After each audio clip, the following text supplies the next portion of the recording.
Alright guys, welcome back to F1 News. Plenty of fresh drama going into the Miami Grand Prix. It's George Russell versus Max Verstappen again after Verstappen called him Princess George last weekend after the incident in the sprint race. Russell has now responded in kind, saying that he was a big baby with his reaction to the incident. Spicy stuff. I'm going to dive into all of it today, and I'm definitely looking forward to the next time these two find themselves next to each other on the track. Hit the like button if you enjoy. Subscribe if you're new as always. Thanks for 22,000 subs as well. Love to see it. We keep on moving. First of all, Formula 1's at it again. There's a song coming out this weekend called The Formula. It's will.i.am and Lil Wayne. I mean, I don't even know what to say anymore. It's complete chaos Formula 1 nowadays. It's full glitz and glam. It's fully for the show. And, I know that a lot of people don't like the direction we're going, and I can understand why. Maybe it's going to be a good track, though. I don't know about that. This is the other piece of the puzzle that was going on yesterday. Brad Pitt will be driving a real F1 car alongside the other 20 drivers starting at Silverstone. Now, this was somewhat misleading, and I feel like anyone with a modicum of common sense would have realised that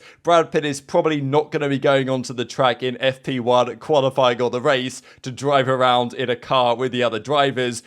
He's not going to be there next to Verstappen going into cops thinking, oh, maybe I'll just send it down the inside, right? Like, that's not going to be happening. But this, of course, is for the film they're working on. Hamilton is in daily communication on advising on the storyline and the script to make sure it's the most accurate racing film ever made. Now, the car that they're using for this has been designed by Mercedes and is already in testing, which is actually very interesting to get into. This was a great tweet from Colton Herter. Brad Pitt got a super license before me, right? Because Colton Herter was meant to join AlphaTauri, right? Last season, was actually initially in conversation with McLaren to maybe make that happen at some point. Didn't happen though, couldn't get the appropriate super license permission. He's currently an IndyCar driver, couldn't join F1, but apparently Brad Pitt is going to be racing around the circuit. So it was then clarified that it's going to be a Formula 2 kind of car, but it looks kind of like a Formula 1 car. We'll see in a second what it might be. He'll be around Silverstone, and he'll be on sessions that aren't free practice with other drivers. So obviously it makes sense and is sensible, but nonetheless pretty funny. I know Leclerc said that it's not really going to disrupt the race weekend or anything,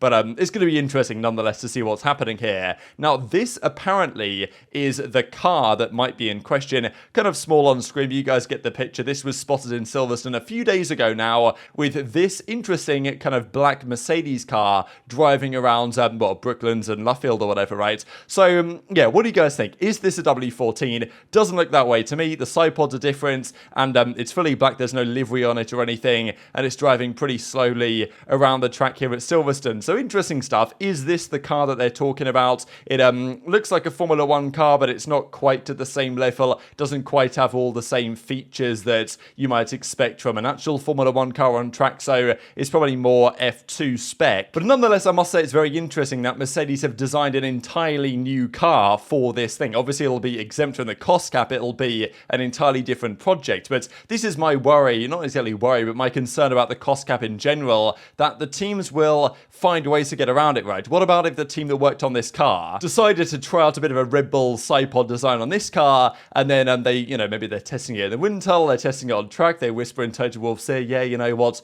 you might want to go for that type thing. So pretty interesting for various reasons, but I guess stay tuned for that one. The other big news that Liberty Media, they're at it again, pushing for more and more sprint races. I said this a while ago that they're going to try and make every weekend a sprint weekend. It's going to happen. That is their intention. I'm sure of it. And it doesn't matter what we say as a fan base or what people think about it, they are going to keep plowing on ahead. So they started with 3 sprint races, and I don't mind 3 sprints over the season, right? Switch it up for weekends. It can be pretty exciting. 6, I think, is too far, and they want to go to 10. So next year, there's going to be 24 races plus 10 sprints. So 34 races on track. And I think this detracts so much from the allure of the sport. There's an element of you start on Friday with the free practice. It's pretty interesting. Maybe you watch it, maybe you don't. Keep up with what teams are looking good. You don't really know who's going to have the race pace. Go into qualifying. Quali's always exciting, of course. But it's, again, the sprint race format is currently diluting it. Quali on Friday doesn't feel the same when you've got another quali Saturday anyway for the sprints. And then the race on Sunday doesn't feel the same when you've got the prelim round of the racing on Saturday. So,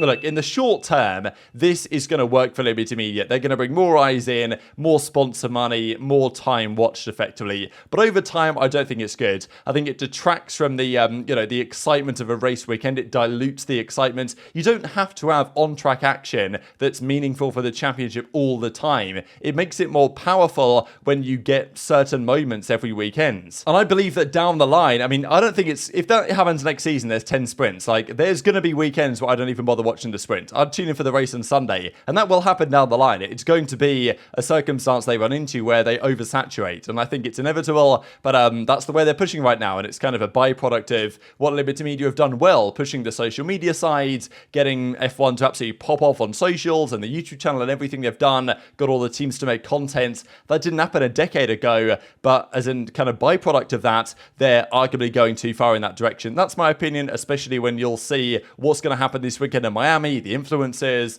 the glitz, it's going to be a shambles. I guess stay tuned. Max Verstappen as well has made his point to know that he's not a fan of this at all. Some of the teams don't mind it too much. Verstappen said after Baku, this format is terrible, and he also doubled down and said, scrap the whole thing. So I was going to mention these comments a few days ago, didn't really get time to, thought now was the most appropriate time. And look, Verstappen's got a contract until 2028, but he's made the point very clear with all the racing, he doesn't like it, that, he might dip out even sooner than that, who knows. Another thing the drivers aren't happy about, the DRS reduction. I think Alonso said he doesn't mind it too much, but Leclerc says, I don't think it's the right direction. With the current cars, it's difficult to follow. Better than the 2021 cars, but it's still not good enough to have less DRS. So hopefully in the future races, we won't shorten it, as he says. But as I said yesterday, right, the driver's not consulted on this at all. The FIA just made the call. They didn't even give them the practice sessions to see. They just straight up did it. Might get reverted. I'm not sure it will. We could be in for another procession. Even Max Verstappen made the point that, it's a bit of both, right? It's the DRSO not being long enough, but also the way the cars are. He also made another interesting point that because the cars are so big,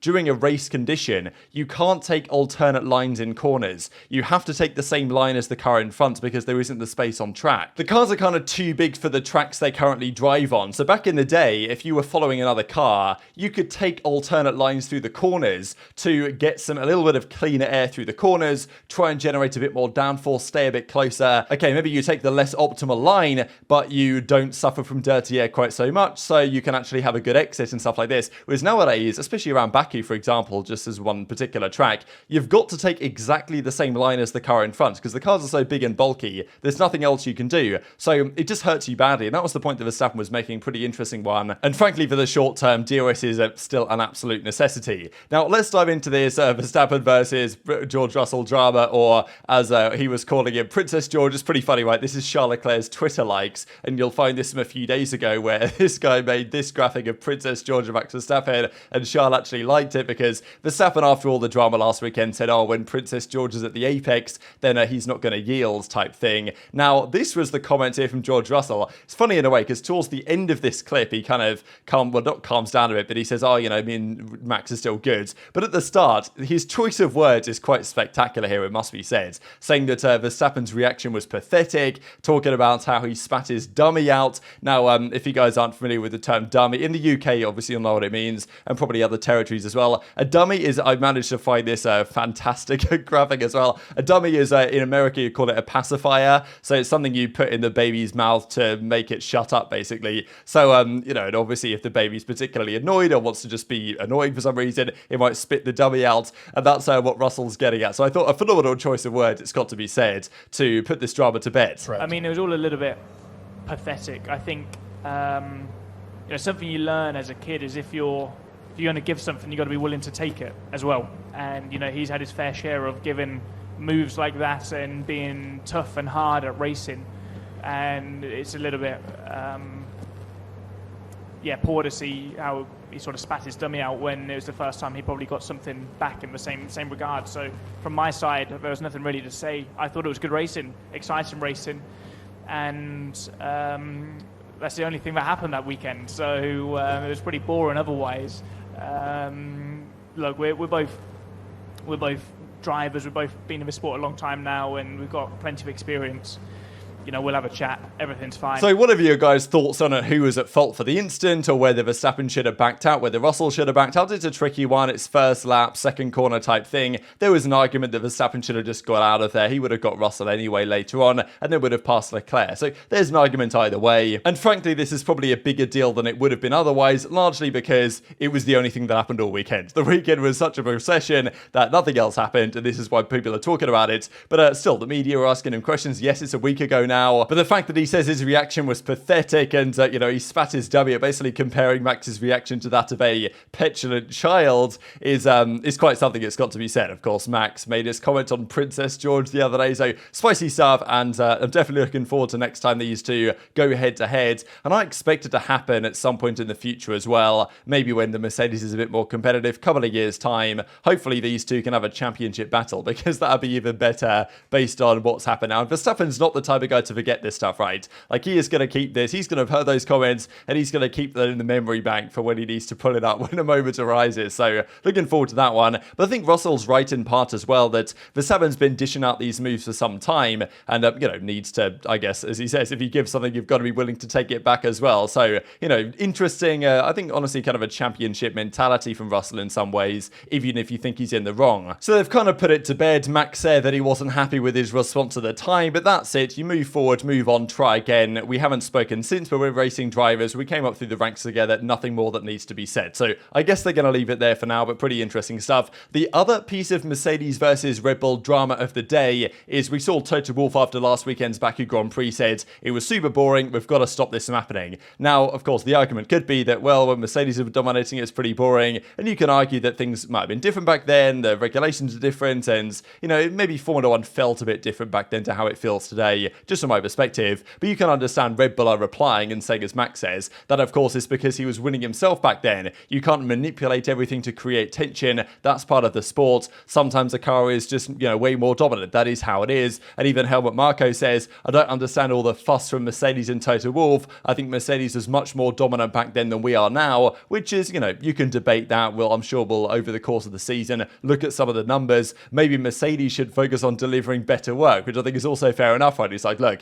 make a better car, change your car, right? As Christian Horner would say, to get back in the fight. Hamilton also was asked on this as well and said, look, from his perspective, it's not boring for him. He's in the race. He's challenged every single day to try and get back to the front. He enjoys that part. But as a racing fan watching, I can understand the competition isn't what they might be used to, especially with the way other racing series are, and certainly even in America right now with the NFL and NBA being very competitive. So, look, they've tried to bring the teams closer, but it never seems to work. And also made the comment that they need to evolve and potentially adapt the regulations up until 2026 to make the cars closer together, which, of course, like every team that isn't Red Bull would be keen for some of those changes to occur, as I'm sure Lewis Hamilton would, trying to get his 8th world title. And if Liberty Media are doing absolutely everything they can off track to try and make the sport more entertaining, you do wonder whether they would also feel like potentially changes on track they might go for as well, however manipulative and unfair that might be, to potentially peg back the Red Bull if they feel like that is necessary to create a better spectacle. But that's a debate, I suppose, for another day. And also just one final comment here from Lewis Hamilton on his future. He says, I'm not retiring anytime soon.